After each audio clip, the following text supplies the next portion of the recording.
Hi guys, come clean with me. Yes, sinipag ang ate nyo ngayon. Kasi ilang araw na hindi ako nakapaglinis dito sa aming tinitirhan, dito sa aming inuupahan. Kasi nga, tabad na tabad talaga yung katawang lupa ko. Ngayong araw, medyo naaalibadbaran na akong tingnan yung tinitirhan namin. Kaya yan, napilitan ako maglinis. Bali, inuuna ko lang muna dito sa lagayan ko ng mga anik-anik.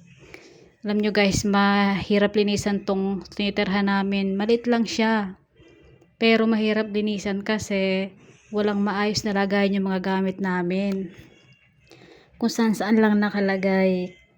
Nasa squatter area kasi kami, kaya hindi na namin pinapaayos kasi balang araw naman ay ma-demolish din yata tong area namin, kaya hindi namin masyadong pinag-i-effortan na ayusin kasi bukod sa hindi naman sa amin, may bali-balita na i-demolish nga tong area na to.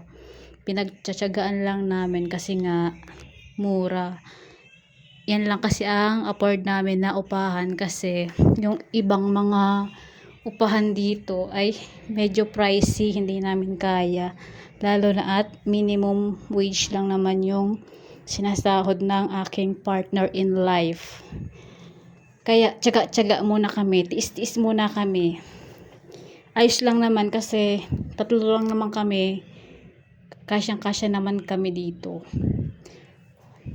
Sunod ko nga na inasikaso ay yung mga anek-anek, yung mga katulad ng mga gamot, yung mga pang spray ko ay pinunasan ko kasi alam nyo naman, maraming mga gumagapang-gapang na mga alaga. Alam nyo na, maraming mga ipis, minsan may mga daga. Hindi naman maiwasan kasi nga dikit-dikit ang mga bahay dito, hindi ko alam kung saan ang gagaling. Kaya minsan nakakataba din talaga maglinis, sa totoo lang. Kasi maglilinis ka tapos yung katabing bahay mo naman hindi naman sila maayos yung mga alaga nila napupunta sa amin. Dati naman araw-araw naman talaga akong naglilinis diyan, nililinis ko talaga yan.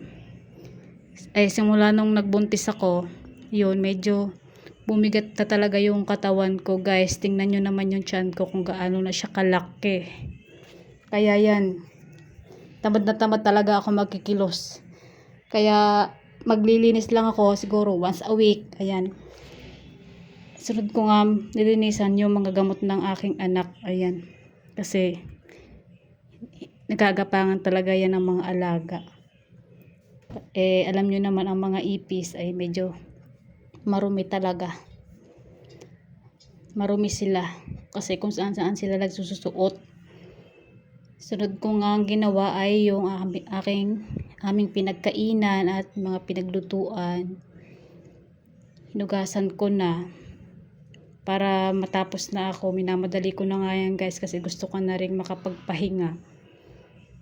Kasi na rin yan 11:00 na ng umaga nang naglinis ako. Napakainit din kasi ngayon. Gusto ko matulog kasi nakaugalian ko na talaga matulog ng 1:00. Kaya minamadali ko ang paglilinis para makatulog kami ng mga anakis ko.